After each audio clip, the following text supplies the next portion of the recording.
Pistons Live is presented by Cure Auto Insurance. A big second half from Zach LaVine and the Kings knocks the Pistons off their playoff stride. 127-117 the final. Thank you for continuing your Monday night with Pistons Live. Grant Long and Mickey York with you at the Cure Auto Insurance desk. A post-game reaction coming up from JB Bickerstaff and the players in just a moment. It'll be interesting to hear what they have to say because the Pistons have now lost 4 of their last 5. Those 3 guys combined for 92 to knock off the Cavaliers last night in Cleveland. So at the top of the scouting report tonight, you would have seen these 3 guys, yet they combined for 99 of the Kings' 127 points tonight, Grant. Again, when you know what you're going to get for the Sacramento Kings, you have to ask yourself, but at the same time, these guys have not been together all season long. But this is a group that I believe, as after what I saw tonight, these guys can be a very tough out in the playoffs because they have scoring, they have inside presence, they have rebounding, they have everything that it takes to win basketball games, and they showed it tonight. I love watching him play. I just don't like seeing him doing it to the Pistons, which he seems to do over 30. One with the 3-point shooting, and then, of course, cutting to the basket and getting dunks. That's LaVine. And then the other one just hounds you to death with the mid-range game. Look at this. I mean, great elevation on his shot. Great touch on his shot. You know, he got the 37 with 1 3-point make in the whole game. LaVine got the 43, but he did make 8 threes. So, you know, they do it in different ways, but the fact of the matter is they do it. And then, hey, we're not even talking about the guy who had a triple-double in 8 of all that between those 2 guys. They were just a really good basketball team tonight. The better team did win tonight. Because they play in transition and they get layups. So that adds to their points in the paint area. They haven't been able to do that and get out in transition because their defense has not forced a lot of turnovers. And quite frankly, when you can't get turnovers, you can't play in transition. If you got to get, or rather I should say, complete the defensive possession by rebounding the basketball, Pistons weren't able to do that tonight. So if you can't complete that possession by securing the rebound, you're going to offer up second chance points to your opponent. And typically those long rebounds will result in a 3-point shot. The short rebounds will result in something in the paint. And that's exactly what we saw tonight. JB addressing that in his post-game comments as we send you downstairs to the podium. JB, 99 combined points from really their 3-headed monster of LaVine, Sabonis, and DeRozan. Just when they have so many guys that can make an impact in so many ways, what makes that so difficult, I guess, to challenge and take on? We got to be better defensively. You know, our execution of our game plan was poor. Understanding their personnel and their tendencies was poor. You know, so that's on us to be better. And obviously those guys are elite basketball players, who are really, really good. But if you allow them to play to their strengths, they become even better. And we didn't do a good enough job of taking away their strengths tonight.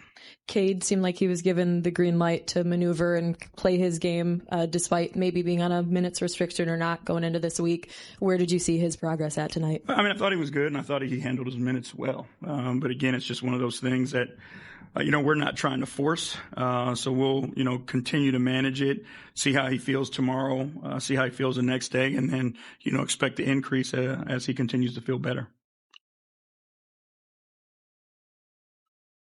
Hey, Coach, I believe midway through the second quarter, you guys held a 16-point lead. What do you think kind of transpired other than the defense that, you know, allowed? I mean, we slowed down offensively, but, you know, again, our offense starts with our defense getting stops. And allow us to get out in transition. And I thought, you know, defensively, we just let down.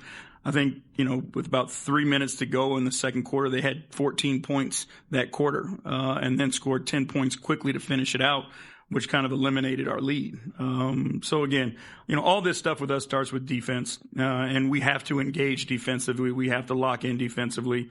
And then we got to finish possessions. You know, 18 offensive rebounds is entirely too many offensive rebounds. And it's hard to get your transition game going, if you're giving them second and third opportunities. Appreciate y'all.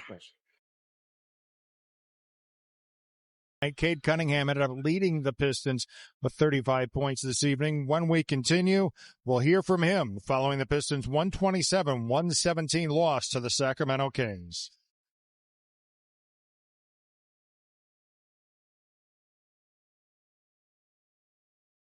400 odds. And Cade did not stop there.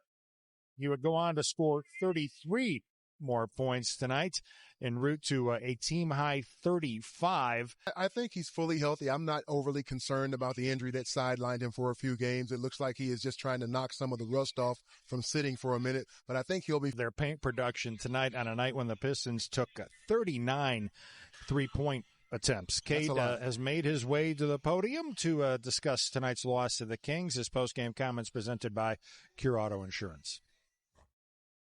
Cade, late in that first half, they come back from down 18. What led to that defensive collapse for you guys? I think we should just did a better job executing the game plan, knowing personnel, knowing, how to take away their strengths and stuff like that. So I think we just had a slippage right on that. And then, they got guys that can make shots. So bad timing. You mentioned those guys that can make shots, LaVine, DeRozan, Sabonis. What makes that trio so difficult to defend? All three of them being high-level players, knowing the game, knowing ins and outs of the game, and then being versatile scorers. So each one, takes a lot of attention from the defense. And, if they're all three rolling, it's tough. So, it just takes a team effort and then rebounding the ball more than anything whenever they do miss. Okay, with 3 games left, just where's the team at mindset-wise, and what's the focus on trying to close this season out on the right note, getting ready for the playoffs? We're in the same spot. We're confident, we're hungry, and we're looking forward to getting better each and every game. Last 2 games being losses, obviously that's not the outcome that we wanted. But there's still something that we could take away from both of them. And so we're going to watch the film on this one, take as much as we can away from this and be better for it, these last 3 games and then into the playoffs.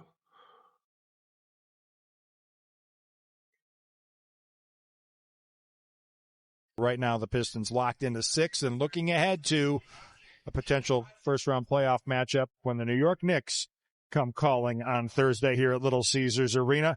Just 3 games left now, and a big one with the Knicks on tap. We'll look ahead when we come back.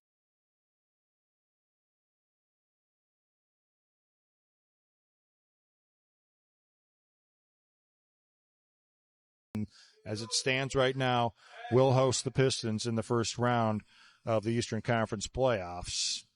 And we'll get it going at 6:30 on Thursday night with Pistons Live. They'll tip at 7 o'clock. As we said, Jalen Brunson back, Karl Anthony Towns. Towns, by the way, did not play in that first meeting with the Pistons. The Pistons 2-1 versus the Knicks through the first 3 meetings of the season. Does that mean anything going into Thursday night? Doesn't mean anything, and I'm going to try to play a spoiler here. Don't be surprised if a lot of the Knicks do not play in that game, because we already know that these teams are locked in for a playoff match.